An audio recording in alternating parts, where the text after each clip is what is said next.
Assalamualaikum warahmatullahi wabarakatuh. Perkenalkan, nama saya Aulia Ramadhani Damanik dengan nomor induk mahasiswa 2406071110100. Pada kesempatan kali ini, saya ingin membuat video pembelajaran terkait materi yang telah disampaikan oleh Bapak Wahyu Haryanto, MM, selaku dosen pengampu di mata kuliah Introduction to Computer Science, kelas C, Program Studi Perpustakaan dan Sains Informasi, Fakultas Sains dan Teknologi. Ini saya mau ngambil materi yang kedua, yaitu atau chapter kedua yang berjudul Introducing to Computer Science atau yang bisa disebut dengan pengantar ilmu komputer. Di chapter kedua atau materi kedua, yaitu Introducing to Computer Science atau pengantar ilmu komputer, memiliki 4 subtopik. Yang pertama yaitu Evolution of the Internet, yang kedua yaitu Internet Service Providers, yang ketiga How to Connect to the Internet, yang keempat Domain Name dan IP Address, yang kelima atau yang terakhir yaitu How to Access World Web. Topik yang pertama yaitu Evolution of the Internet atau evolusi internet. Evolution of the Internet ini memiliki 4 materi atau 4 pembahasan lagi, dan di sini saya ingin menjelaskan satu-satu. Yang pertama yaitu Internet Working. Konsep awal internet, awal mulanya dirancang bertujuan untuk menghubungkan komputer-komputer departemen utama di pertahanan di Amerika Serikat. Yang dimana pada saat itu jaringan peralihan paket hanya berupa ARPANET dan TELENET. ARPANET adalah jaringan komputer yang menjadi cikal bakal internet modern. MILNET adalah bagian dari jaringan ARPANET yang digunakan untuk kepentingan militer. Sedangkan Telnet sendiri adalah protokol jaringan yang memungkinkan pengguna untuk mengakses perangkat jarak jauh atau perangkat perangkat jarak jauh melalui koneksi internet atau jaringan lokal. Telnet merupakan singkatan dari Teletype Network. Dan pada akhir tahun 1969, hanya ada beberapa komputer yang tersedia. Dan juga penggunaan yang digunakan berupa TCP atau IP dari Ethernet. Ethernet TCP atau IP adalah antarmuka Ethernet standar yang menggunakan protokol Transmission Control Protocol atau Internet Protocol untuk menghubungkan perangkat-perangkat dalam jaringan. Pada saat ini juga, email baru diperkenalkan dan awal mula terbentuknya penyedia layanan internet. Submateri kedua yaitu World Wide Web atau jaringan seluruh dunia. Kemampuan yang digunakan untuk mengidentifikasi data dan dokumen yaitu URL atau Uniform Resource Locators atau alamat situs web atau sumber daya di internet yang diperuntukkan untuk menggabungkan tautan atau hypertext ke sumber informasi lain yang digunakan pengguna untuk menavigasi antar halaman web. Pada tahun 1994, peramban komersial pertama yang diterbitkan ialah Netscape atau perusahaan jasa komputer yang terkenal dengan peramban webnya. Selanjutnya, pada tahun 1998, Google meluncurkan pencarian baru berupa PageRank. Lalu, tahun selanjutnya, pada tahun 1999, terdapat 20 juta situs web yang diraih pada tahun itu. Dan web yang digunakan yaitu untuk email berupa search atau pencarian, e-commerce atau perdagangan, dan online. Juga kompetensi layanan berupa ISP yang menyebabkan peningkatnya sentralisasi layanan. Materi ketiga pada evolution internet yaitu Web 2.0 atau teknologi 2.0. Terdapat kemunculan web sosial dengan penekanan yang lebih besar yang digunakan oleh pengguna dengan tujuan untuk memfokuskan kegunaan yang lebih besar. Munculnya dan bertumbuhnya situs jaringan sosial berupa YouTube, Facebook, dan MySpace dipartisipasikan oleh kurang lebih 3,2 miliar pengguna. Terbitan web baru yaitu Search Engine Optimization atau SEO atau yang bisa disebut dengan optimasi mesin pencari.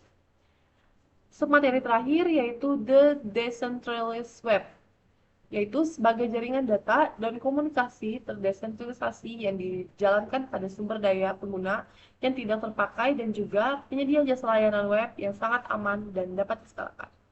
Di sini, pengguna dapat mengontrol data mereka sendiri, tidak terdapat server atau titik kontrol pusat, dan hanya menggunakan layanan transit dan lalu lintas terrestrial. Yang kedua yaitu Internet Service Provider. Seperti yang terlihat di layar, bahwa Internet Service Provider ini memiliki 6 layanan. Yang pertama yaitu Indosat Ooredoo, yang kedua IndiHome, yang ketiga Simpati, yang keempat Fiber, yang kelima First Media, dan yang keenam Misnet. Keenam layanan tersebut berfungsi untuk memberikan layanan-layanan internet kepada pengguna agar dapat menggunakan layanan-layanan di sekitar. Dari atas subtopik ketiga yaitu how to connect to the internet. How to connect to the internet ini memiliki 6 cara, yaitu yang pertama menggunakan dial-up modem, yang kedua digital subscriber line atau DSL, yang ketiga fiber to the home, yang keempat cellular radio network, yang kelima wireless internet service provider, yang keenam atau yang terakhir satellite internet service. Kita mulai dari yang pertama yaitu dial-up modem. Kebutuhan pokok internet di awal era internet sebagai penyedia koneksi ke dunia online melalui saluran telepon sederhana. Cara kerjanya bisa menggunakan koneksi internet fiksi, menghubungkan nomor, mengubah sinyal, atau mentransfer data. Yang kedua, digital subscribe line atau DSL.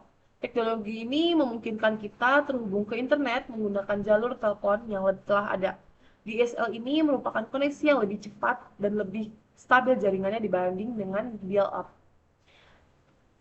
Lalu yang ketiga, fiber to the home atau yang bisa disingkat dengan FTTH, yaitu teknologi koneksi internet yang menggunakan serat optik untuk mengirimkan data langsung. Kecepatan koneksi ini lebih cepat lagi dibandingkan dengan DSL. Lalu yang keempat yaitu cellular radio network. Teknologi yang memungkinkan perangkat seperti ponsel, tablet, ataupun laptop terhubung ke internet melalui net kabel. Jaringan ini dikelola oleh operator seluler seperti Indosat, XL, dan juga Telkomsel ataupun sebagainya.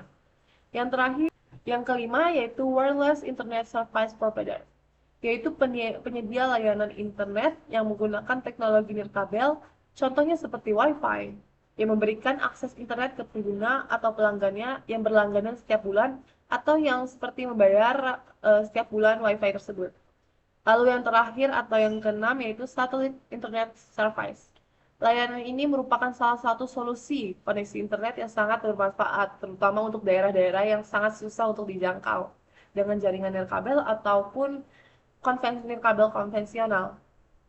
Layanan ini sama seperti namanya, yaitu menggunakan satelit yang mengorbit bumi untuk mengirimkan sinyal ke internet. Subtopik yang keempat yaitu domain name dan IP address.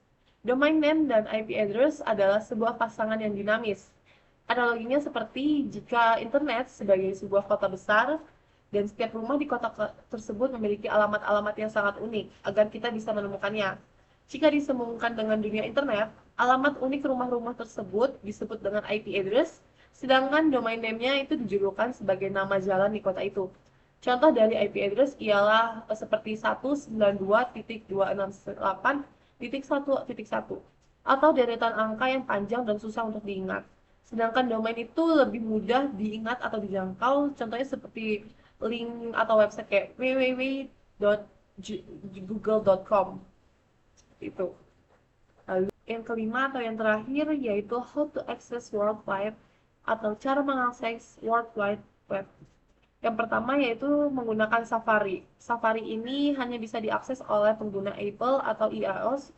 Dan yang kedua Firefox. Firefox ini seperti Mozilla, diakses oleh Mozilla. Yang ketiga Chrome, ini berupa Google. Yang keempat Edge, yaitu perangkat dari Microsoft. Dan yang terakhir atau yang kelima yaitu Opera.